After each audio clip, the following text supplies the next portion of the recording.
Bienvenue dans l'Instant Innocence, le podcast qui vous aide à ralentir, à respirer, à prendre soin de vous et à vous construire une vie plus cohérente, plus douce, plus heureuse. Place à l'épisode du jour. On cherche des raisons à notre fatigue, à notre irritabilité, à ce brouillard mental qui s'installe sans prévenir. On consulte, on fait des bilans, on médite. Parfois, la réponse est beaucoup plus simple et beaucoup plus proche.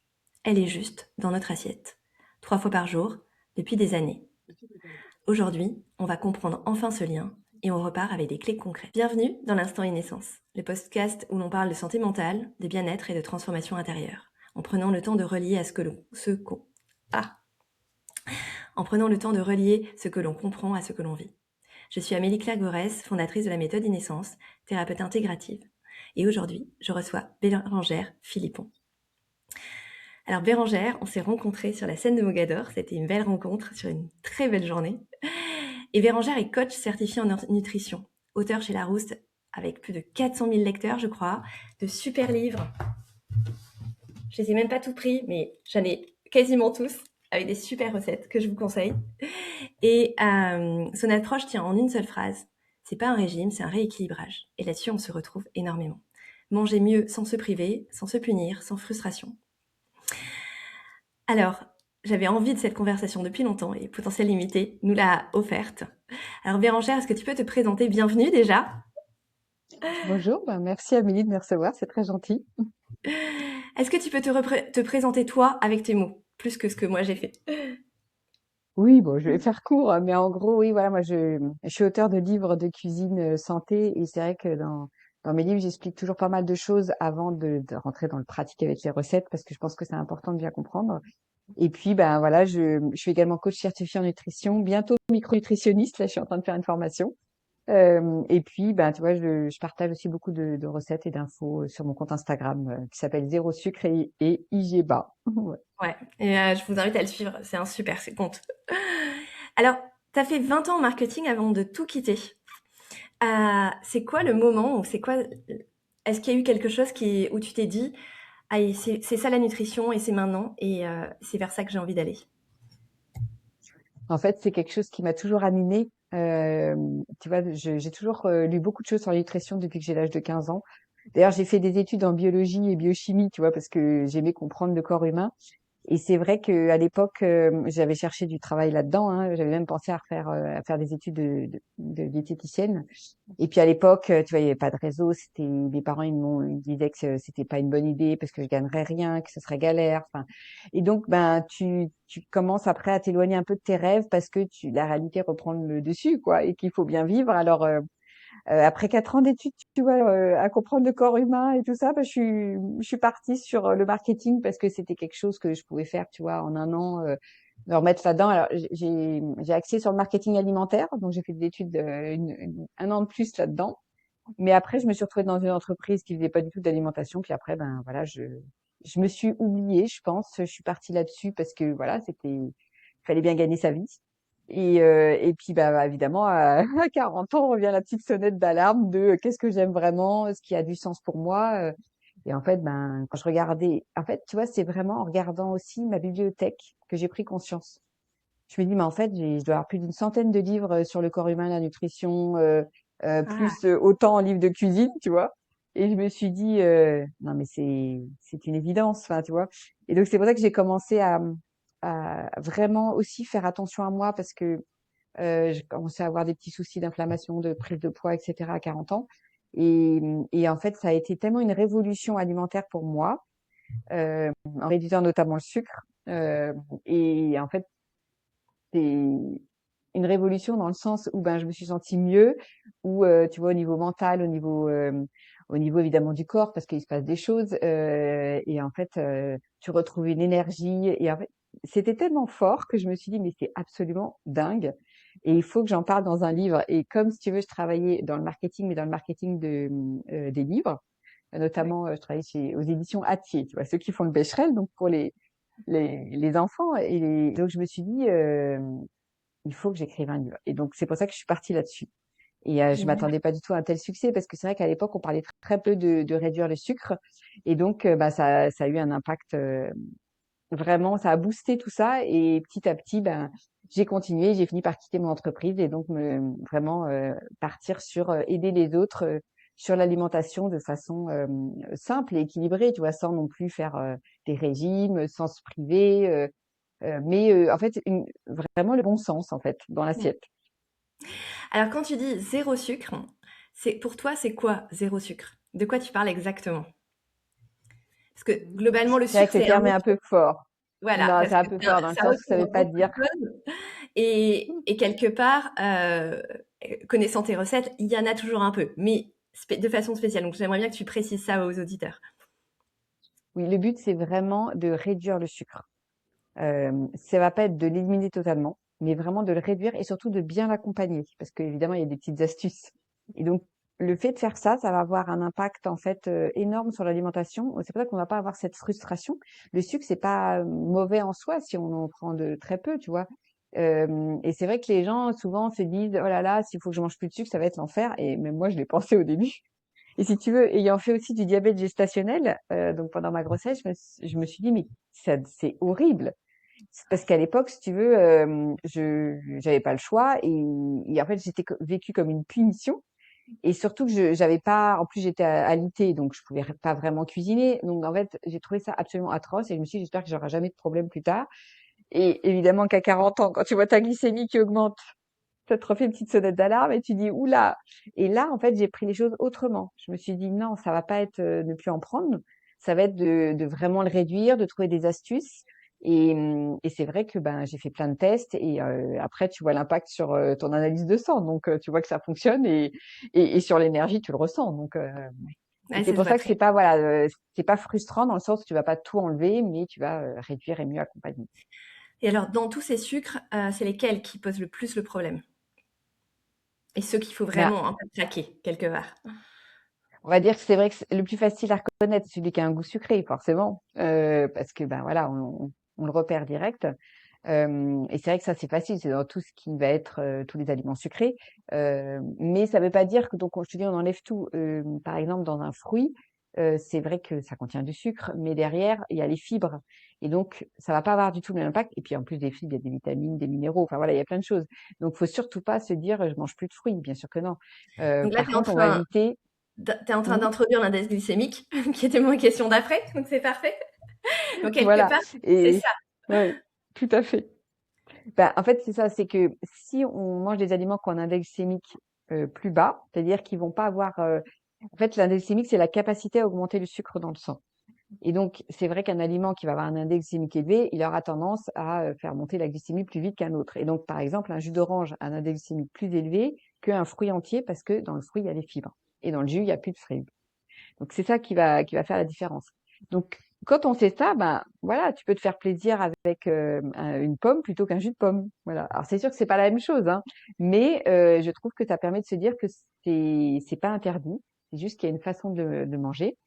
Et ensuite après, en termes de sucre, évidemment, on reconnaît ce qui a un goût sucré, mais il y a aussi toute la famille des glucides et notamment les féculents, le pain, les farines, toutes les préparations d'ailleurs farineuses, où là, en fait, tu as beaucoup de glucides et derrière les glucides, des féculents, par exemple, c'est de l'amidon. Et l'amidon, c'est une grande chaîne de glucose qui est accrochée les uns aux autres, qui n'ont pas de goût sucré.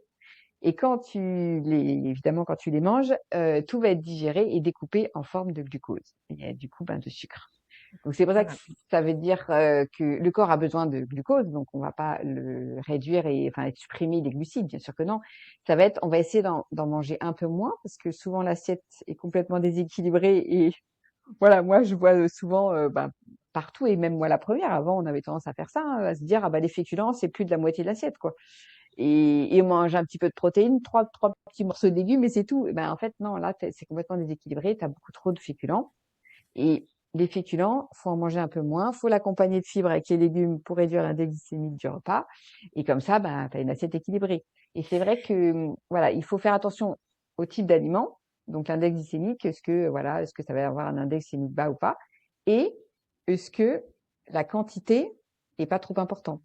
Parce qu'évidemment que tu manges tu vois, 100 grammes de pâtes ou 400 grammes, évidemment, ça va pas avoir le même impact. Mais c'est assez intéressant parce que, tu vois, je trouve que finalement, l'Ayurveda, enfin, les médecines ancestrales, euh, et moi je suis formée en Ayurveda, amènent finalement à ça, enfin, disent déjà ça, sauf qu'en fait, on a perdu cette notion-là et que finalement, euh, en revenant à des basiques de santé, quelque part, on revient à du bon sens d'équilibre d'assiette, de quantité, euh, de produits entiers bruts plutôt que transformés, parce qu'après il y a aussi tous les sucres cachés, tous Ouais. les Mm. glucides raffinés. Alors moi j'en mange pas du tout, je pense que toi non plus, mais quand même, en fait, quand je vois aussi ailleurs, il y a quand même une grosse consommation et les gens, tous ces sucres cachés des produits industriels, ils s'en rendent même pas compte et pourtant, Mm. bah, en fait, ils ingèrent indirectement beaucoup de sucre. Bah, c'est ça, c'est le piège, hein, quand tu vois, t'as pas le temps, t'achètes un plat tout préparé qui a pas l'air, tu te dis, cata, genre il y a pas trop d'additifs dedans, donc ça le fait. Et en fait, ben, il y a, sur la photo, t'as l'impression qu'il y a des légumes, mais en fait, il y en a quasiment pas, quoi. Et souvent, la sauce, voilà, ils vont quand même rajouter du sucre, ils vont rajouter des amidons modifiés ou des trucs très glucidiques, tu vois. Et derrière, en plus, tu as souvent des protéines de mauvaise qualité. Enfin, et tout ça, voilà, ça te nourrit pas. Et je pense que c'est plus se dire, sans passer des heures en cuisine, tu vois, faire des petites choses simples. Et surtout, voilà, se dire le truc de base, qu'est-ce que je fais comme légumes quand je commence à cuisiner? Parce que si tu penses d'abord féculents et protéines, bah, les légumes, tu les oublies un peu. Et ça doit représenter la moitié de l'assiette. Donc, c'est sûr que souvent, moi, je vois bien à chaque fois, il y a des gens qui ont l'impression de bien manger. Alors, évidemment, si tu manges pas ultra transformé et que tu manges déjà bien, c'est très chouette. Mais souvent, il y a peut-être, allez, un tiers, même pas un quart, un tout petit quart de légumes et beaucoup trop de féculents. Donc, de juste rééquilibrer, c'est déjà simple, Mais mais dans ce que tu dis, je trouve ça, qu'il voilà, c'est pas évident. Ouais, dans ce que tu dis, je trouve qu'il y a il y a un tips qui est précieux, je pense, pour les auditeurs, euh, qui est que, en fait, quand tu réfléchis ton assiette, c'est réfléchir par les légumes en premier. Et finalement, tu décides tes légumes et après, tu vas rajouter les protéines, tu vas rajouter les glucides. Mais c'est vrai que même dans la psychologie et les idées de recettes, je pense que c'est très différent. Donc, je trouve que c'est une super idée, ça. Bah, surtout que tu vois, moi, je prends l'exemple de ma belle-mère. Quand elle réfléchit à ce qu'elle va faire à manger, elle pense d'abord à la protéine. Ah ben, cette génération, c'est Souvent clair. le légume en dernier. Et donc non, moi je dis, il vaut mieux d'abord, voilà, c'est ça. Tu penses d'abord légumes, ensuite protéines, et après tu te dis, je vais rajouter un peu de féculents. Voilà. Et il vaut mieux être dans cet ordre-là, comme ça, tu es sûr de pas oublier tes légumes. Ouais, c'est clair. Alors, concrètement, donc, qu'est-ce qui se passe dans le cerveau quand notre glycémie monte, puis descend brutalement? C'est yo-yo glycémique, dont souvent les gens ont entendu parler, qui sont typiques du petit déjeuner français avec le pic du sucre du matin, café, viennoiserie, et après 2 heures après, ben, on a faim, on a un coup de barre et puis on a faim. Donc concrètement, est-ce que tu peux nous expliquer un peu ça? Qu'est-ce que ça produit et notamment comme état émotionnel? Parce que c'est ça qui est intéressant donc, par rapport à ce qui se passe dans le cerveau. Ouais. Bah, c'est pour ça d'ailleurs qu'on a très envie d'aller vers des choses sucrées, hein. Tu parlais des viennoiseries du matin. C'est vrai que par exemple la viennoiserie, sur le moment quand tu la manges, ça va vraiment te faire énormément de plaisir parce que ça va dans ton cerveau, tu vas sécréter de la dopamine qui est vraiment l'hormone du plaisir, de la récompense. Et du coup, tu te fais du bien de façon instantanée sans te fatiguer. Et donc, ben, sur le moment, tu vas te sentir bien, tu vas te prendre du plaisir à manger. Et puis, donc, ton cerveau a envie d'y retourner. C'est ça aussi le problème. Et après, concrètement, si tu t'arrêtes de manger, au départ, ça va aller. Tu vas avoir un petit shoot de sucre et donc d'énergie.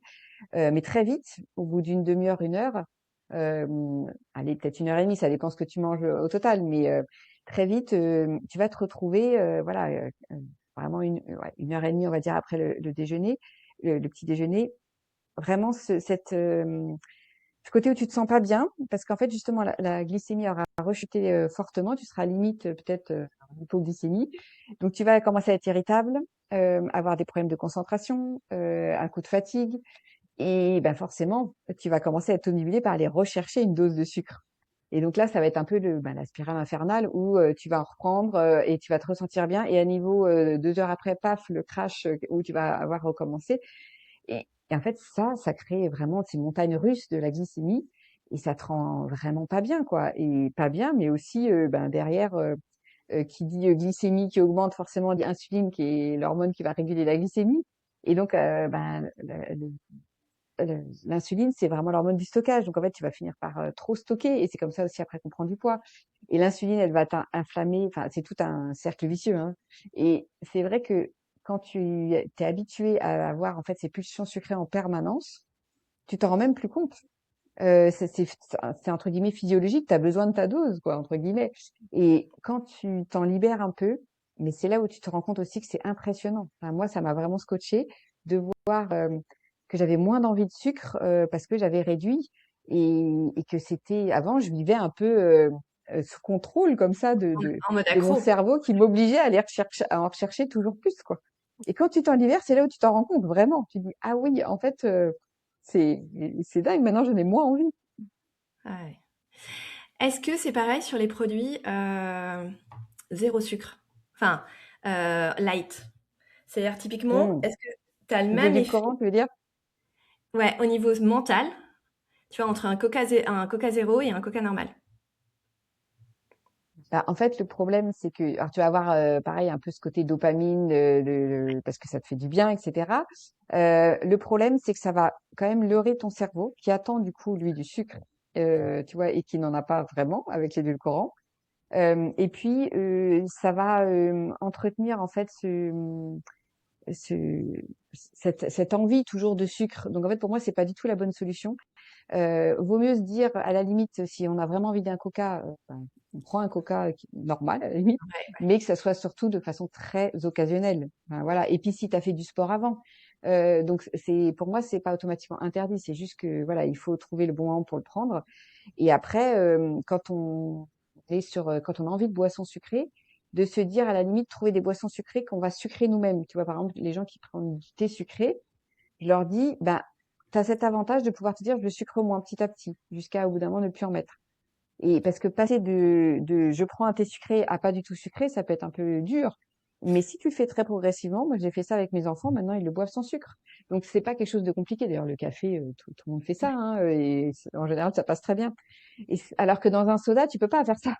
Donc vaut mieux se dire, à la limite, tu fais comme ça. Et puis il y a plein d'alternatives possibles. Tu vois, si tu veux des boissons pétillantes un peu sympas, moi, j'aime beaucoup le kéfir, tu vois, ou même le kombucha. Ça, c'est des Oui. choses qu'on peut prendre qui sont pétillantes et agréables. Tu peux en trouver sans résidus de sucre. Donc, je trouve qu'il y a des alternatives faciles. Et en même temps, faut aussi se dire que le problème des édulcorants, en tout cas, voilà, les fameux sodas édulcorés, ces édulcorants, ils sont pas bons pour le microbiote. Ça altère en fait la barrière intestinale et si tu fais ça, ben en fait, c'est les vies après de plein de problèmes de santé. Donc, moi, je me dis, non, pas les édulcorants, c'est pas du tout une solution. Vaut mieux rester sur du vrai sucre, mais en prendre moins. Ouais, c'est un bon point. Mais tu vois, quand je t'en avais parlé juste avant, je pensais à... Parce que moi aussi, j'ai une reconversion et j'ai passé 10 ans chez L'Oréal. Et donc, c'était il y a 20 ans maintenant. Mais à cette époque-là, alors je l'ai un peu fait, mais pas trop, mais j'avais autour de moi des femmes qui tournaient au café et Coca Light quasiment Mm. toute la journée. Et en fait, c'est vraiment cette boucle dopaminique qui est Mm. engendrée, qui fait que dès que, en fait, tu es obligé de passer de l'un à l'autre parce que sinon tu es en manque. Et ton stress, ton niveau de cortisol, ton corps entier est finalement en alerte. Ah oui, écoute, c'est ça, il y a aussi la caféine, en plus, qui titille un peu le cortisol. Donc, oui, ça fait beaucoup. C'est ça. Ouais, Mais on a toutes fait l'erreur, hein. Moi aussi, hein, j'ai pris du Coca Light, hein, à l'époque. Pareil, c'est à ça. l'âge de 30 ans, je sais pas pourquoi je me suis mis à en boire un peu régulièrement. Puis au bout d'un moment, en fait, ce goût métallique que tu as après en bouche qui était tellement désagréable, moi, au bout d'un moment, je me suis décidée moi-même d'arrêter. Mais je me souviens que je le ressentais, tu vois, sur le confort intestinal derrière. Ah, c'est clair. Donc ouais, Alors, non, c'est sûr que c'est pas une bonne idée l'édulcorant. Après, tu as des sucres plus ou moins. Enfin, moi, je pense qu'il vaut mieux rester sur des sucres naturels. Tu ouais. vois, peut-être aller plus sur des. L'avantage, par exemple, tu vois, du sucre de coco, c'est qu'il va avoir un peu plus de minéraux dedans. Bon, après, c'est pas non plus parfait, hein. Il y a un petit peu de D'aller fibre sur aussi. un peu de miel. Oui, voilà, un peu de miel parce que bah, on sait que du vrai miel, hein, où tu sais que tu as d'autres petites propriétés. ou tu peux aller sur le sirop de Diacone qui est assez intéressant parce qu'il y a pas beaucoup de sucre, il y en a beaucoup moins et il y a des fibres en plus. Voilà, tu as plein de petites solutions donc c'est pour ça que faut se dire que on vaut mieux rester là-dessus, en manger moins et comme ça, ben, au final, le corps s'habitue, en fait. C'est ça aussi, c'est que à force, si tu essaies de trouver une satisfaction, on parlait de la dopamine, tu cherches une satisfaction autre que liée à un plaisir, on va dire, Gustatif. du sucre, Mm. et ben, ça va aussi te permettre de te faire du bien. Enfin, tu vois, alors je sais que ce sera plus compliqué à trouver, mais on peut trouver des choses tout bêtes. Moi, je sais que tu vois, il y a quelque chose qui me fait du bien de temps en temps quand, à l'époque, je me souviens quand j'avais des envies de sucre. Au lieu d'aller toujours chercher évidemment à manger, alors des fois j'essayais de trouver une solution, je disais bah je prends quelques amandes et noix, comme ça va me passer. Ça aide, c'est vrai que ça aide. Mais au bout d'un moment, si tu fais le paquet entier d'oléagineux, ça va faire beaucoup de gras quand même, donc bon, faut pas être dans l'excès. Et donc j'ai essayé de trouver des choses non alimentaires. Et il y avait quelque chose qui me faisait du bien personnellement, c'était de mettre une musique, tu sais, une musique de mon enfance qui me boostait, qui me faisait du bien. Et tu vois, je mettais ça. Alors quand j'étais un peu seule chez moi, bah, je mettais un peu de musique un peu fort, puis je chantais en même temps. Et en fait, ça me faisait du bien, ça me permettait de réduire un peu le stress. Et en fait, je me rendais compte que ben, ça me permettait de passer un peu cette pulsion sucrée. Et tu vois, d'essayer de trouver des petites astuces comme ça, je pense que plutôt que d'être toujours dans l'alimentaire pour se faire du bien, bah, ça peut être une petite astuce qui est intéressante. Ouais, et ce qui est intéressant, c'est aussi, on peut faire le lien avec le système nerveux, c'est que finalement, quand on a besoin de ces pics, donc en fait, c'est à la fois physiologique, à la fois le système nerveux, à la fois le mental, enfin, et tout est toujours interconnecté hein, Mm, dans le corps humain. C'est ça qui est intéressant et passionnant. Mais c'est que finalement, tu as besoin de sortir de toi, quelque part, pour aller chercher quelque chose à l'extérieur, plutôt que de dire, OK, j'ai un besoin, peut-être juste de m'apaiser, peut-être juste de faire un câlin avec mon chat, peut-être juste de danser sur une danse, mais parce que c'est plus simple et qu'il y a la récompense dopaminique du sucre, je vais mm, chercher ça. Et donc en fait, je me crée tout seul, finalement, des boucles de dépendance, alors que ça ne... En fait, et pour moi, c'est souvent ça que je dis à mes patients, mais euh, en fait, c'est sans fin. Parce que plus vous allez aller là-bas, plus vous en aurez envie, mais comme votre besoin de base, c'est pas celui-là, et bien en fait, il y aura toujours le besoin. mm, Tant qu'on va pas avoir le vrai besoin derrière, qui peut être de se reposer, de danser, de changer. Et donc, c'est ça aussi qui est intéressant, de revoir les choses un peu différemment, de dire, finalement, c'est une fuite comme aller scroller sur Instagram, et qui est aussi des circuits dopaminiques, hein, pour le coup, mm, de la même façon avec l'algorithme. Mais ça, c'est aussi intéressant de dire, OK, comment je reviens? En fait, c'est quoi mon vrai besoin? mm. Oui, puis en fait, c'est vrai que quand tu as cette baisse de la glycémie, ton cerveau va demander du sucre. Donc là, il y a entre guillemets un besoin entre guillemets physiologique. Sauf que derrière, au bout d'un moment, le corps, il va se débrouiller. S'il voit qu'il n'y a pas de sucre qui arrive, il va aller en chercher dans les réserves. Donc très vite, ça peut passer on va dire, ce côté physiologique. Et ensuite, ça peut être, comme tu dis, le système nerveux, le stress. En fait, t'es pas bien, tu viens de vivre un moment stressant.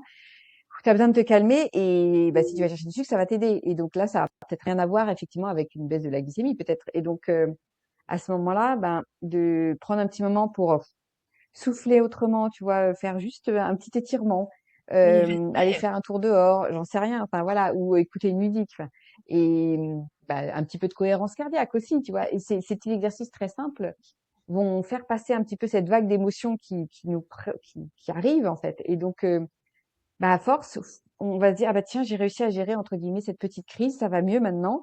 J'ai pas eu besoin de sucre, je suis fière de moi» et en fait, au fur et à mesure et puis des fois, c'est possible qu'on n'y arrive pas et qu'on aille vers le sucre, mais plus on va essayer de trouver des alternatives, plus ça va être, au bout d'un moment, ça on va avoir de moins en moins de cette envie Oui, d'aller chercher le sucre pour, tout solutionner, quoi. ouais, c'est toute la reprogrammation neuronale hein, que les neurosciences Mmh, expliquent. De finalement ces circuits qu'on répète en allant chercher une nouvelle voie à chaque fois qui devient petit à petit la voie ouais, naturelle. tout à fait, ouais. Alors, on sait aujourd'hui que l'inflammation chronique est chez beaucoup de gens et que il y a un lien très fort entre inflammation chronique, microbiote, anxiété, dépression ou mental brouillard, ou brouillard mental, Mmh. pardon. C'est quoi pour toi le lien et comment l'alimentation IGBA peut agir dessus? Bah, effectivement, comme tu le dis, le microbiote, enfin vraiment toute notre ventre, voilà, dans nos intestins, toutes ces petites bactéries, mais aussi tout l'écosystème qu'il y a derrière, c'est un impact énorme sur notre mental puisque en fait, nos bactéries, elles vont fabriquer la sérotonine qui est l'hormone du bien-être. Et c'est 80% quand même qu'elles fabriquent de cette sérotonine. Donc, cette hormone du bien-être, voilà, si on en a pas assez, ben déjà, c'est normal de pas se sentir bien. Donc, tu vois, si ton microbiote est pas bien, et ben, ça s'impacte directement sur ton humeur. Et ensuite, en plus de ça, le microbiote, souvent, justement, quand il est pas bien équilibré, c'est là, en fait, on va avoir une inflammation chronique. Au départ, elle sera très légère, on va pas la remarquer.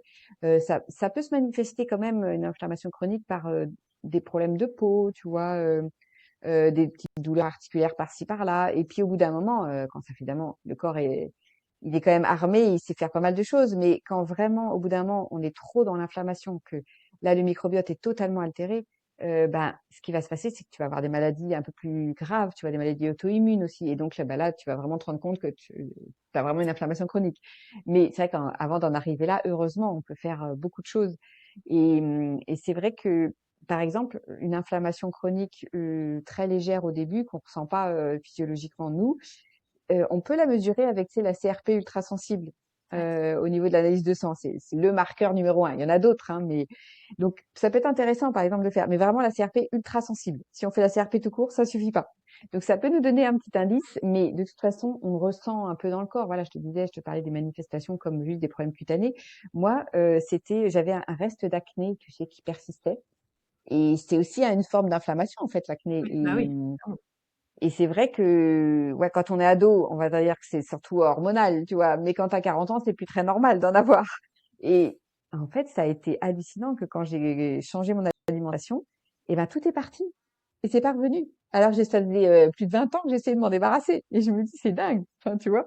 Et donc, voilà. Et c'est vrai que, pourquoi le sucre, ben, ça va abîmer ton microbiote, c'est parce qu'en fait, les bonnes bactéries, elles ont besoin de fibres, surtout. Tu as aussi des, entre guillemets, des mauvaises bactéries au niveau du microbiote, mais qui ont besoin d'être là de façon équilibrée avec les bonnes. Et le problème, c'est que ces mauvaises bactéries, elles mangent du sucre. Donc les bonnes, elles mangent des fibres, les mauvaises, elles mangent du sucre. Donc souvent, ce qui se passe, c'est que on mange trop de sucre et pas assez de fibres. Et donc, bah, forcément, il y a un déséquilibre qui va se créer au niveau du microbiote. Alors, il n'y a pas que ça, hein. Le microbiote, il peut se déséquilibrer, par exemple, quand on est trop stressé, quand justement tu manges des choses qui sont certains additifs alimentaires qui sont pas terribles pour la santé, etc., hein. Évidemment, c'est multifacteur. Mais en tout cas, voilà, déjà juste pour le sucre et les fibres, ça a un impact énorme. Et c'est pour ça que réduire le sucre et manger plus de fibres, donc aller vraiment sur une alimentation qui a un index glycémique plus bas, de cette façon-là, et ben déjà tu vas aider à rééquilibrer ces populations du microbiote. Et ensuite, ben du coup, comme il y aura un meilleur équilibre, tu auras une meilleure santé, tu auras plus de sérotonine, ben, tu te sentiras mieux. Et ensuite, ben, c'est vraiment ce cercle vertueux, tu vois. Et c'est pour ça que les gens se rendent pas compte que l'alimentation a cet impact. Après, il n'y a pas que ça, hein. Il y a aussi notamment par exemple les oméga 3. Les oméga 3, quand on voit les petits poissons gras, un impact énorme sur le cerveau. Et si tu en manges pas assez, ben là aussi tu risques d'avoir des problèmes, même des fois des personnes qui ont des problèmes de dépression. C'est aussi un manque d'oméga 3. Bon, il n'y a pas que ça, hein, mais voilà, ça fait partie en fait Déjà, de ces en tout facteurs. cas, c'est tous les cofacteurs en fait, que Exactement. l'alimentation sur lesquels l'alimentation va jouer, qui tous réunis peuvent créer une hypothyroïdie, peuvent créer, alors ça, on va y venir aussi avec la ménopause, mais peuvent créer une dépression, etc. Alors qu'il n'y a pas forcément euh, la maladie en tant que telle. Par contre, tous les cofacteurs font le lit à cet état-là. Et c'est quelque C'est chose ça. que moi j'observe énormément au cabinet, tu vois, sur la régulation, en fait, quand le terrain est instable, quand le terrain physiologique est instable, en fait, alors oui, la thérapie, le breathwork, la méditation, la régulation du système nerveux va aider, mais ça ne suffira jamais parce que le terrain est instable. Et donc en fait, cette physiologie du corps, c'est quand même le B à bas et c'est le socle en fait de la santé au global. Mmh. Oui, bah, de toute façon, on peut pas se dire. Alors, je trouve que c'est important de se dire qu'on peut travailler sur tout, mais faut y aller par étapes, quoi. Si on va trop vite, enfin, si on va trop vite, c'est pas qu'on va trop vite, mais souvent, si il y a trop de choses à faire, si la montagne est trop haute à gravir, on va pas y aller. Vaut mieux se dire, je commence tout doucement. Moi, personnellement, j'avais choisi de commencer par l'alimentation. Après, j'avais travaillé sur le sport et en même temps, quand même aussi sur le bien-être, parce que forcément, ça. tous les jours, tu en as un peu besoin. Mais c'est tout ça, ça va ensemble. Ça, c'est sûr. Mm. Alors, justement, parce que tout ça va ensemble, dans la période de la périménopause et de la ménopause, là, tout s'accélère et pas dans le bon Mm. sens. Donc, quelque part, tout ce lien glycémie, inflammation, humeur, euh, bah, c'est vrai. Moi, ce que j'ai pu observer, alors la périménopause, on va le reposer quand même, c'est que ça arrive, on va dire, une dizaine d'années avant la ménopause. Donc, ça peut commencer à vers 38, 40 ans. Et en fait, euh, qu'est-ce qui fait que à ce moment-là, tout ça devient de plus en plus déterminant. Ouais, effectivement, c'est souvent ça qu'on ne sait pas, c'est que ça commence une dizaine d'années avant. Mais c'est vrai que le début vraiment du déclin hormonal féminin, il est vraiment très lent, tu vois. Donc souvent, tu ne Ouais. t'en rends pas toujours compte. Mais moi, personnellement, ça s'est manifesté, tu vois, par exemple, j'avais commencé à avoir un ou deux poils là, qui poussent sur le menton, alors que ça m'arrivait jamais. J'avais commencé à prendre un petit peu de poids. Enfin, tu vois, c'est des choses très, très, tu fais pas du tout le lien au départ. Et par contre, au bout d'un moment, ça commence à s'accélérer. Moi, personnellement, tu vois, c'est vers 45, j'ai commencé à sentir, oula, il y a des petites choses en plus. Bon, c'était pas à cata, hein, mais c'est vrai que je me suis vraiment focusée là-dessus parce que j'étais en train d'écrire un livre là-dessus. Donc forcément, tu vois, je regardais, je dis, ah, mais ça, c'est aussi la ménopause, ça aussi, ça aussi. Enfin, et puis jusqu'à un moment où ça s'accélère franchement. Et là, c'est vers la fin, quand tu es vraiment sur la périménopause. Moi, je suis vraiment plein dedans là parce que bah, j'ai les bouffées de chaleur, mais qui restent très correctes et très light, tu vois, donc je me plains pas. Hein. Mais je suis sûre que si j'avais pas mis en place tous les, bah justement, tout ce dont on parlait tout à l'heure au niveau alimentation, au niveau stress, au niveau même activité physique, je pense que je le vivrais beaucoup moins bien. Et c'est pour ça que je trouve que ça me fait plaisir de me dire qu'on a un pouvoir, on peut agir. Parce que, en fait, ce qui va se passer, c'est que le fait que la progestérone et les oestrogènes baissent, ça a un impact sur toutes nos autres hormones. Et notamment sur certaines hormones où on peut agir. Parce que la progestérone et les oestrogènes, ça baisse, et ben c'est comme ça. Malheureusement, on va pas pouvoir y faire grand-chose. Mais par contre, par exemple, le cortisol qui a tendance à augmenter, du coup, du fait de la baisse de ces deux hormones-là. Le cortisol va augmenter, donc hormone du stress. Ben, si déjà tu travailles voilà sur un peu de cohérence cardiaque, essayer de relaxation, etc. Ben, déjà, tu auras un pouvoir pour essayer de réduire un petit peu tout ça. Ensuite, là, pour l'alimentation, le pouvoir qu'on a, c'est d'essayer de travailler sur l'insuline. Donc, essayer de réduire le sucre, d'avoir une alimentation IGBA, parce que là aussi, l'insuline, elle a tendance à augmenter au moment de la ménopause. C'est pour ça, d'ailleurs, aussi qu'on prend du poids. Pas que, mais c'est aussi pour ça. Et donc, si tu travailles là-dessus, ben, ça va vraiment pouvoir calmer cette hormone qui a tendance à augmenter. Et puis, à la ménopause, on a aussi tendance à avoir l'hormone justement les hormones un peu du bien-être, la sérotonine et aussi l'ocytocine, qui est vraiment l'hormone de l'attachement et du lien, qui a tendance à baisser. Donc là, si on travaille aussi sur ses relations humaines, sur son bien-être, etc., bah, ça va pouvoir un peu les rebooster. Et puis avec ton alimentation, le microbiote, hop, tu vas faire plus de sérotonine aussi. Enfin, tout est lié. Hein. Et Mais voilà, le fait de ouais, savoir qu'on peut agir, je trouve que c'est rassurant. alors c'est précieux clairement que de pouvoir reprendre notre pouvoir sur ça, mais je pense que c'est aussi hyper important d'aussi comprendre cette période parce que, donc, pour les auditeurs, même si on a déjà parlé, mais en gros, la première période qui se passe, enfin la première phase de préménopause, c'est la baisse de la progestérone, avec souvent des cycles qui se raccourcissent parce qu'il n'y a pas assez de progestérone. Ouais. Donc là, on est très très loin en fait de se dire ah je rentre en préménopause. Non, parce que pour nous la ménopause c'est les cycles qui se rallongent, qui deviennent irréguliers, etc. Là, ça se raccourcit. Mais dans cette phase-là, parce que moi je suis vraiment dans celle-là, où la progestérone baisse. En fait, la progestérone, c'est le précurseur du GABA au niveau du cerveau qui sert à toutes Mm. les hormones de l'humeur, on va dire. Et moi, tu veux, sur les symptômes que j'ai pu avoir, c'était vraiment, j'avais l'impression d'être dépressive. Alors que enfin, il n'y avait Mm. aucune raison, mais des symptômes dépressifs vraiment, de plus savoir réguler tes humeurs, de dire, mais en fait, enfin, je me reconnais pas, quoi. Genre, je suis un dragon d'un coup, et puis genre, la semaine d'après, mes règles sont passées et tout va bien. Et donc, vraiment voir ça. Donc, ça, c'est des choses où on fait pas forcément le lien Et pour Mmh. le coup, clairement de travailler l'alimentation léger bas, notamment la sérotonine au niveau du microbiote, va aider justement à compenser tout ça aussi. Mmh. Tout à fait, ouais. Ah oui, oui, bah ça c'est sûr. Mais c'est alors t'as quelques plantes qui peuvent aider à booster un peu, on va dire, la progestérone. Au départ, moi je sais que j'avais utilisé un peu, tu sais, le gâtillier, par exemple, qui est une plante Ouais. qui est assez connue, qui aide un peu à la régulation hormonale. Après, je pense que c'est pas magique, hein, mais écoute, moi je l'avais tout de suite vu parce que j'avais souvent pareil, comme tu dis, les cycles qui se raccourcissent et puis des fois avant les vraies règles, j'avais 5-6 jours c'est de spotting Ouais. et du coup ça avait un peu réduit le spotting et voilà. Moi après, c'est comme ça que je l'avais remarqué. Mais c'est vrai que en dehors de ça, si déjà on travaille sur les grandes bases, ben ça ira toujours mieux. Et je sais pas si c'est lié à ça, mais tu vois, justement, moi, je vois toutes mes amies qui ont vraiment ce côté-là très euh, manque de, enfin, énervement, mal-être, vraiment ce côté un peu dépressif, qui est très fort chez elles pendant cette période de périménopause.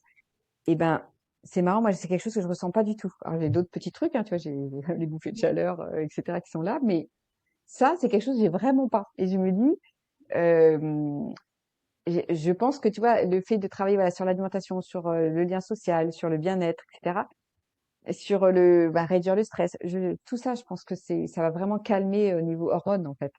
Parce que c'est vrai que les hormones ont un pouvoir quand même assez fort sur sur nos humeurs et notre, nos ressentis, hein. Donc oui, oui, non, c'est vrai que c'est assez impressionnant de travailler là-dessus. En tout cas avec nos clés, enfin ce qu'on a nous, ce qu'on peut faire, parce qu'on peut malheureusement les hormones elles baissent et c'est comme ça quoi. Ouais, mais on peut vraiment amortir les choses et faire que cette période Voilà. qui peut être très challengeante devienne, Mm. et moi, toutes les femmes que j'accompagne, tu vois, au cabinet sur ça, c'est vraiment qu'on arrive à transformer ça, parce que c'est aussi une période où il y a beaucoup de choses qui remontent. Tu vois, des anciennes émotions, des tensions que le corps porte depuis longtemps, des choses qu'on acceptait et que finalement on tolère plus. Et donc finalement, c'est aussi une libération, enfin c'est une forme de libération d'être moins perméable à tout ce qu'on peut porter, de moins pouvoir porter. Finalement, ça révèle des choses. Et donc quand tu accompagnes ça en soutenant, notamment avec l'alimentation, notamment avec la régulation du système nerveux, le lien social, le sport, parce que la musculation, c'est un point clé aussi, on n'en a pas parlé, mais on Mm. sait qu'on perd du muscle, donc voilà, le muscle va booster le Ouais. métabolisme aussi. Et donc en fait, quand tu accompagnes de cette façon-là, de façon vraiment intégrative, tu arrives à en sortir quelque chose qui peut être extrêmement positif de finalement, si je schématise un peu, c'est la femme, ouais, elle peut vivre un peu pour sa famille, un peu s'oublier souvent, mais là, à partir de là, finalement, elle commence à vivre pour elle. Et il y a un côté un Oui, peu c'est non ça. négociable qui est hyper Mm. chouette à voir, et comment tu accompagnes les gens à transformer ça. Ouais, il y a une forme de renaissance, je trouve, parce que derrière, c'est comme tu dis, on s'est oublié avec les enfants. Enfin, après, quand on est des enfants ou pas, on peut aussi s'oublier avec son travail, enfin, Mm. ou les deux. Et justement, c'est le moment où, alors des fois, justement, il y a cette forme de dépression parce que les enfants, tu vois, quittent la maison, ou bah, ils sont en mode ado, donc c'est pas très agréable en général pour pour les parents. Et du coup, bah, tu te sens constamment agressé, t'es pas bien. Et le fait aussi de retrouver du temps pour toi, ça peut être angoissant dans le sens où Qu'est-ce que j'en fais? tu, bah, en fait, tu te remets en question et si des fois, tu peux te rendre compte que bah, tu peux ne pas être bien à certaines choses, tu as l'impression de ne pas avoir de sens à ta vie. Moi, je l'ai ressenti ça, tu vois, quand à la quarantaine là, ce Ouais. manque de sens et le fait d'avoir fait un changement profond, tu vois, dans ce que je fais par rapport à ce que je fais maintenant, je pense que ça a énormément, enfin, ça a eu un impact énorme sur mon bien-être et maintenant, tu vois, j'ai l'impression de renaître, tu vois, c'est ça, d'avoir plus de temps parce que les enfants sont plus grands, d'avoir donné ce sens à ma vie, de pouvoir gérer. Et en fait, ben, ça a pas de prix. Et je pense que ça peut être difficile au départ parce que forcément, on a se retrouver seul avec soi-même et en se disant qu'est-ce que je fais de bien. Enfin, ça peut être très anxiogène, hein, parce qu'avant on s'oublie, tu vois, on pense qu'aux enfants, qu'aux autres, et puis le jour où ah tiens, faut s'occuper de moi, ah bah là t'es perdu, tu sais plus, et puis tu sais pas par où commencer aussi. Ouais, et puis tu es aussi face à toi-même, quoi, avec tes choix. Est-ce que Oui, finalement, ils voilà. te conviennent toujours ou pas? Enfin, tu vois? Et souvent, quand tu es dans le tunnel, des enfants, du travail, et cetera, ces moments d'introspection, si tu les crées pas, c'est facile Mm, de pas les avoir. Sauf qu'à la ménopause, enfin, périménopause, pré-périménopause, En fait, là, les hormones vont te mettre ça en face et vont te pousser à Oui, regarder des choses que tu as pas forcément envie ou pris le temps de regarder. C'est intéressant. Ouais. exactement. Puis moi, je trouve ça quand même bien, malgré tout, que tu vois j'ai l'impression que notre corps nous parle. Il nous dit, ben là, ça y est, c'est le moment que tu t'occupes de toi. Et puis tu sais, les ressentis qu'on peut avoir, les petites douleurs, les machins. Ben attends, là, j'ai des douleurs partout. J'ai l'impression que j'ai un corps de 70 ans alors que j'en ai beaucoup moins. Euh, ok, je vais me remettre au sport parce que je vois que le sport, en fait, ça fait du bien à mon corps. Et du coup, t'as plus le choix parce qu'avant, le corps, il parle pas vraiment, il encaisse, il encaisse, il encaisse et il dit rien. Et au moment voilà, à partir de 40, je trouve que là, ben, le corps, il parle et t'as plus le choix de l'écouter. Et Ouais. si tu l'écoutes pas, ben, ça va être de pire en pire. Et d'un autre côté, moi, j'essaie de me dire, ben, c'est une forme de petite alerte qui te dit, là, il faut que tu fasses ça et ça te booste parce que tu vois les effets positifs après. Tu vois que, ben, tu te sens mieux, que, tu vois, à force de faire un peu de renforcement musculaire, comme tu dis, ben, t'as l'impression d'être un peu moins mou et puis surtout d'être plus mobile parce que je fais Et aussi, tu vois, un de petit peu de retrouver pilates. de la puissance de ton corps, en fait, je trouve. Ouais, alors même si des fois tu as l'impression que les courbatures sont beaucoup plus, enfin, arrivent beaucoup plus vite quand même par rapport à avant, mais je vois quand même que c'est bénéfique. Et donc en fait, c'est pour ça que ça me motive un peu parce que sinon, mais bref, c'est pour ça que je préfère dire que ben ok, c'est pénible quand le corps il nous met des choses pas très sympas là, qui nous envoie des signaux qu'on n'a pas envie d'écouter, mais là en fait, il faut les écouter. On n'a plus le choix. Génial, merci. Alors, je pense que s'il y a des auditeurs qui ont envie de se dire, ah non, mais en fait, ça me parle et tout, par où on commence? Parce que globalement, potentiellement, on a parlé de beaucoup de choses et là, les gens se disent, ah ok, donc j'ai envie de démarrer, mais je sais pas par où commencer. Donc, qu'est-ce qui est, pour toi, ça serait ton conseil, ta première chose à changer? Déjà, je pense que avant de s'y mettre, faut quand même avoir une certaine motivation. Parce que, en fait, pour réussir quelque chose, pour moi, il y a deux grandes clés. C'est être suffisamment motivé et commencer petit par des petites actions. Parce que sinon, si t'es pas motivé, ben, tu vas pas aller au bout. Et si tu veux commencer trop grand, ben, ça va te demander trop de charge mentale, tu vas abandonner. Donc, vaut mieux se dire, déjà, j'essaie de me motiver. Et pour se motiver, je pense que c'est important de comprendre. C'est pour ça que tu vois, moi, dans mes livres, j'explique toujours avant, ben, qu'est-ce qui se passe, tu vois, un petit peu ce dont on a parlé, les hormones, etc. Donc, tu vois que tu peux agir, t'as compris, bah, c'est plus facile de s'y mettre. Et après, là, on va commencer par faire des petites étapes. Et une première étape que je trouve déjà toute bête, hein, c'est d'aller refaire quelques courses, refaire tes placards un petit peu, tu vois déjà. C'est simple, hein, mais si t'as pas après ce qu'il faut pour cuisiner, forcément c'est compliqué. Et souvent il y a des gens qui me disent ah oui, il y a quand même quelques trucs un peu différents qu'il faut prendre, genre certaines farines. Je dis oui, mais bon, après, tu vois, c'est pas compliqué d'aller acheter peut-être 2 paquets de farine, tu vois, par exemple, une farine de sarrasin pour ceux qui mangent sans gluten aussi, ou une farine d'orge ou de petites épeautres complètes.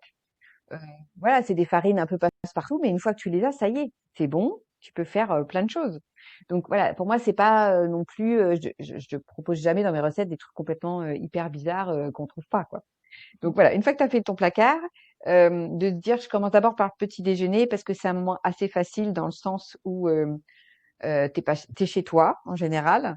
Il y a personne avec toi, enfin en tout cas t'es pas avec des amis ou des fois il y a le côté aussi pas toujours évident quand t'es avec d'autres personnes, euh, ça peut être plus compliqué. Là au moins t'es chez toi, quitte à se lever même allez 5-6 minutes avant pour le temps de le préparer si c'est un peu plus long que ce que tu mangeais avant. Voilà, je pense que c'est vraiment la base. Et là, pour le coup, ouais, on parlait de viennoiserie du matin ou même si c'est du pain, hein, genre la baguette fraîche avec beurre confiture, jus d'orange. Non. Voilà. Bon, après, ça, c'est un peu cliché. Maintenant, il y a beaucoup de personnes qui savent, voilà, qu'il faut plus trop, c'est plus l'idéal de manger ça. Euh, mais se dire, bon, ok, qu'est-ce que je fais? Là, je vais essayer d'avoir les 3 grandes briques du petit déjeuner qui sont essentielles. Tu vois, j'en parle dans mon livre sur la ménopause, mais d'abord la protéine à pas oublier, c'est le matin, c'est la première chose. Donc un œuf, un peu de skyr, etc. Ensuite, tu vas rajouter un peu de fibre. Ça peut être un fruit entier, un pudding de chia, par exemple. Et puis, ne pas oublier un peu les bonnes graisses qui vont aussi un peu te rassasier, des amandes, des noisettes, enfin tout ce qui est oléagineux, que ce soit entier, en purée, un demi-avocat si on est plutôt salé, tu vois. Donc voilà, ça c'est les grandes briques. Après, on pourrait rajouter un petit peu de féculents qui ont un index glycémique bas, mais pas trop. 20%, mais pas 80% comme je vois souvent, tu vois. Donc, si on veut un peu de flocons d'avoine, un petit peu, pas beaucoup, tu vois. Si on veut du pain, bah, on peut faire vraiment du pain complet au levain, mais on prend qu'une tranche, tu vois, et pas 50, parce que une petite tranche, mais si derrière t'as l'avocat, t'as l'œuf, et puis Ouais, t'as même le des corps oléagineux, l'assimile. ça va, t'as ce qu'il faut en général, t'es rassasié, tu vois. Et ça, c'est le petit déjeuner qui va te booster aussi sur le reste de la journée, parce qu'en fait, il y a un impact sur comment tu commences ta journée. Si tu commences dès le début à prendre des choses un peu trop sucrées, et ben en fait, tu vas être dans toute la journée Oui. ces envies de sucre. Enfin, donc voilà, si tu commences bien, déjà, ce sera plus facile. Et en plus, souvent, on se rend compte qu'on n'a pas faim à 11 heures. Moi, j'ai trouvé ça vraiment assez hallucinant de voir que même avec un petit déjeuner où je prenais pas de pain ni de céréales, tu vois, que j'avais pas cette faim à 11 heures. Alors qu'avant, tu vois, si je prenais un petit déjeuner avec plein de flocons d'avoine, tu vois, genre 80% c'était du flocon d'avoine, bah, même si ça contient quand même des fibres, hein. Alors c'est toujours mieux que Oui. le pain baguette avec la confiture, hein, mais si tu veux, je me suis rendu compte que ben c'était beaucoup plus rassasiant d'avoir moins de féculents le matin. Parce que le matin, on a moins besoin, parce que on a ce fameux cortisol du matin là qui est là même Bah, ouais. qui nous apporte du sucre en fait, ou même quand on a jeun. Donc on n'a pas vraiment besoin de choses très sucrées ou très glucidiques le matin. Et un petit peu, hein, mais pas trop. Et puis surtout, d'avoir ces protéines qui sont essentielles pour pas perdre du muscle. Et souvent les femmes ont tendance à pas en prendre assez. C'est pour ça que si tu en prends déjà dès le matin, ça permet d'avoir vraiment ton quota sur la journée. Et puis ensuite, ben, une fois qu'on a mis ça en place, on se dit, allez, je vais continuer on va faire autre chose. Ben, je vais essayer de réduire le sucre sur mes desserts, déjà du quotidien. Tu vois, si tu prends des choses très sucrées, bon, bah, t'essaies de te dire, allez, je vais sucrer seulement, par exemple, un yaourt. Moi, j'avais tendance à mettre du sucre dedans. Ben, je vais le sucrer avec un fruit. Tu vois, j'ai commencé comme ça.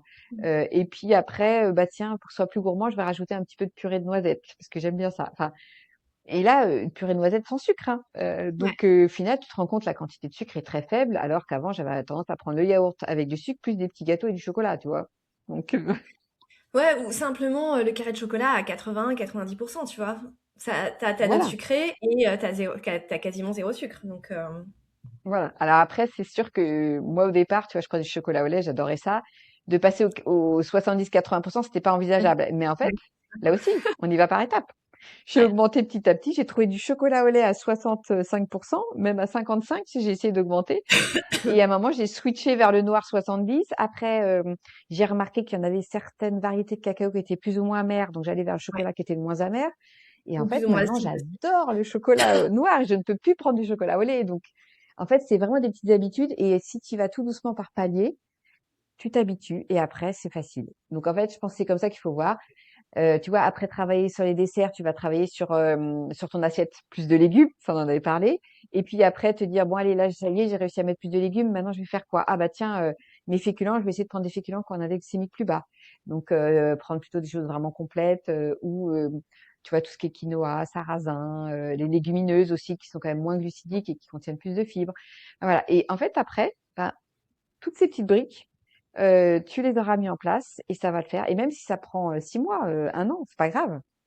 Donc Ouais. je pense que c'est ça, c'est la régularité et d'aller tranquille et des fois aussi de se noter sur un petit papier tout ce qu'on peut mettre en place, mais de choses très simples. Et après, Voilà. moi, ce que j'aime bien dire aussi, parce que c'est quand même, pour moi, c'est ça la vie, c'est que si tu es à 80% du temps nickel, les 20% Mmh. restants, le corps, il l'assume. Il l'absorbe sans aucun problème. Et tu peux être en week-end avec des potes et puis faire des excès. Et puis, tu as un goûter d'anniversaire, si tu as envie de te faire un énorme gâteau. Et ben, en fait, si le reste du temps, tu as, une alimentation qui est saine, qui est équilibrée, qui est IG bas, en fait, derrière, il y a quasiment. En fait, le corps, il va tout absorber, quoi. À part s'il y a des pathologies. Oui, c'est Mais vrai. oui. Puis psychologiquement, de savoir, tu vois, de te dire, j'ai le droit, genre 1 à 2 fois par semaine, d'avoir un truc off, tu vois, de te dire, voilà, je me prends mon assiette de frites ou je me prends un gros gâteau. Ben, si c'est un plaisir et que, comme tu dis, ça reste occasionnel et que c'est une fois dans la semaine, bah, pas grave. Alors, tu as des petites astuces, hein, tu vois, par exemple, euh, si moi je suis pas une grande fan de frites, mais les gens qui adorent les frites, je leur dis bah tu te fais ton assiette de frites, mais à côté tu prends aussi des légumes. Et comme ça, tu en prendras un peu moins de frites et en même temps, ben tu as quand même les légumes qui vont accompagner. Si vraiment on veut aller, tu vois, un peu plus euh, trouver un peu plus d'équilibre plus facilement. Et puis évidemment, si tu as pris les frites, t'évites peut-être quand même le gros dessert derrière. Après, tout dépend d'où on part parce que moi, je pense notamment à toutes les femmes, tu vois, qui ont une cinquantaine d'années ou qui sont vraiment, tu vois, entre 45 et même après. C'est comment les écarts se payent un peu plus cher quand même, hein. Voilà, moi je vois On est bien hein, d'accord. aussi. Et donc là, d'avoir des petites stratégies comme ça, tu vois, de se dire, OK, je me fais le gros gâteau, mais je le prends en dessert à midi. Et avant, je me prends plus de légumes. Comme ça, t'as pas du tout d'impact. Alors que si tu te lâches total, tu dis, allez, je me prends les frites, le Ah gros non, gâteau, et puis le soir, tu continues. En fait, le hic, c'est que quand t'es plus jeune, ça passe. Mais quand tu avances un peu plus en âge, même tu dis des 40 ans, hein, ouais. tu sens que là, la digestion, ça passe pas du tout. Moi, je sais que si je suis dans l'exagération, je me sens vraiment pas bien après. Et donc, après toute l'après-midi, je me sens mal, ou en tout cas vraiment après le repas. Et je préfère, par contre, les petits écarts où tu vois, je prends un dessert au restaurant, mais avant j'ai pris vraiment pas mal de légumes, tu vois, j'ai pas été dans les féculents avant. Là, ça passe, tu vois, je digère correct. Mais alors, si je fais trop de cumul, je digère pas bien. Donc, c'est aussi une forme d'alerte du corps qui te permet de te dire, bon, bah, ok, je fais un excès, mais je vais pas être dans l'exagération. Ouais. Après, voilà, ça dépend de ton âge. Et puis, si tu vas, genre, je sais pas, si tu viens de faire une énorme activité physique intense, bah, alors là, ça va passer beaucoup plus facilement aussi parce que ton corps aura besoin de faire des réserves. Mais voilà, je pense qu'il faut pas culpabiliser. Il faut se dire de temps en temps j'ai le droit. Et en fait, psychologiquement, quand tu sais que tu te dis j'ai le droit, une fois par semaine par exemple, à un gâteau, eh ben ça va être beaucoup plus facile de pas craquer parce que tu sais que tu auras ce droit et tu sais que comme j'y ai le droit, par exemple, j'ai n'importe quoi tous les samedis midi, voilà, je décide de me faire un gâteau. Ben au moins tu te dis euh, comme j'ai le droit, je vais pas culpabiliser parce que tu sais que c'est OK et en fait, ça sera beaucoup plus facile et en fait, au fur et à mesure, moi, je sais qu'il y a des gâteaux maintenant que j'aime moins. Tu vois, des gâteaux très, très sucrés que je peux plus, Ah ouais, moi, je peux plus. prendre. Alors, j'en ai que j'adore encore, hein, mais c'est pour ça qu'en fait aussi on change donc voilà, c'est ça qui fait qu'au bout d'un moment, ça va être de plus en plus facile, d'ailleurs. Ouais. Merci. Bon, on arrive vers la fin. Il y a une question que je pose à tous mes invités. Qu'est-ce que le mot innaissance évoque pour toi?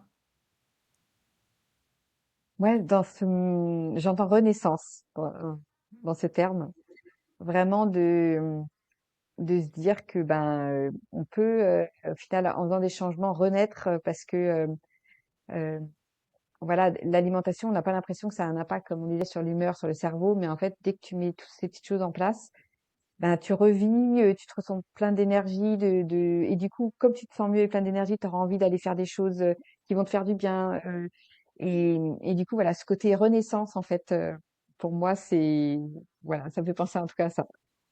Merci. Et enfin, pour conclure, qu'est-ce que pour toi la médecine, la société, les médias disent pas assez encore entre le lien alimentation et santé mentale? Je pense que ce qu'on dit pas assez, c'est que, enfin, on voit quand même de plus en plus, mais le problème de tout ce qui est médias et réseaux, c'est que c'est très court, tu vois, tous les réseaux sociaux, c'est des petites vidéos très courtes et en fait, il manque toujours de profondeur et de choses plus importantes. Et souvent, on va être très sur mettre en avant un truc, mais qui au final n'est pas très explicite ou en tout cas va pas te donner beaucoup plus de clés, va pas te donner automatiquement envie. Je pense que pour moi, il faut être, tu vois, d'avoir des émissions à la télé qui sont plus longues, où tu as vraiment du détail. Il y en a encore très peu, parce que c'est pas mis en avant, parce que c'est moins vendeur, parce que ça fait peur aux gens. Et je trouve que c'est dommage, parce que le but, derrière, c'est pas de faire peur aux gens, c'est de leur faire prendre conscience et après de se dire que il y a des solutions. Tu vois, c'est pas comme on dit, Oui, enfin, voilà, il comme y a un ça qui pouvoir. est cata, tu peux rien faire. Non. Et c'est pour ça que moi j'aime bien de dire, moi, personnellement, tu vois, quand je fais des choses sur les réseaux, je mets des petites bribes d'informations, mais tu peux pas mettre plus. C'est pour ça que j'ai voulu écrire ces livres, tu vois, pour me dire, je vais donner vraiment du détail, sans que ce soit long à lire, hein, parce que moi, je me suis avalé des bouquins gros comme ça, tu vois, très écrits. Moi, tu vois, j'ai voulu mettre dans mes livres des petits schémas, des petits dessins, des choses visuelles, en fait, pour que ça Ouais, aille et qui vite, se signe facilement et que ça te et ça donne marche. envie. Voilà. Ouais. Merci beaucoup Bérangère pour cet échange. Alors pour retrouver Bérangère, donc c'est Zéro Sucré IGBA sur Instagram ou sur Internet et tous ses livres en librairie, etc. Honnêtement, je les ai tous. Euh, je ne saurais pas en conseiller un. Le tout premier, moi je l'adore parce que, enfin, tu vois, il y a toutes les fiches. Petit post-it. Ils Le sont bien. premier, c'est vraiment je trouve, c'est la base, en tout cas pour les personnes qui connaissent pas l'alimentation index glycémique bas, tu vois, de prendre conscience un peu. Et puis après, les autres, c'est plus sur d'autres aspects, l'équilibre alimentaire en général. Après, spécial ménopause, mais voilà, ça dépend où on en est dans sa vie, on va dire. Ouais. Mais en tout cas, c'est des super recettes à chaque fois. Donc, merci. T'es souvent à la maison avec nous le soir. Écoute, merci, ça fait plaisir. Merci beaucoup, Bérangère. Au revoir. Ouais, merci, au revoir. Ce que Bérangère dit, avec une clarté que j'aime et que je partage, c'est que le terrain physiologique n'est pas un détail. C'est le socle de tout. Et dans mon travail, je le vois chaque semaine. On ne régule pas durablement ses émotions si le corps est en permanence en train de gérer une glycémie instable, une inflammation chronique. Le corps est le point d'entrée du changement durable. Et l'assiette fait partie du corps. Alors si vous voulez explorer ce travail sur le corps, les émotions, l'état interne, vous pouvez me retrouver en consultation. Le lien est dans les notes de l'épisode. Et si vous êtes professionnel de santé ou thérapeute, ce lien entre terrain physiologique et régulation émotionnelle vous intéresse. C'est exactement ce qu'on intègre dans la formation professionnelle Inessence. Vous pouvez me contacter, la liste d'attente est ouverte. Enfin, si cet épisode vous a parlé, abonnez-vous, mettez 5 étoiles ou partagez-le à quelqu'un qui en a besoin. À très vite dans l'Instant Inessence. Merci d'avoir écouté l'Instant Inessence. Si cet épisode vous a parlé, prenez quelques secondes pour mettre 5 étoiles au podcast et à vous abonner. C'est ce qui m'aide le plus à le faire rayonner. Vous pouvez aussi le partager à une personne pour qui cela fera une différence aujourd'hui. Et si vous voulez aller plus loin vers une vie plus douce, plus sereine et avec plus d'énergie au quotidien, inscrivez-vous à la newsletter Inessence et suivez-moi sur vos réseaux préférés. On se retrouve la semaine prochaine pour un nouvel épisode.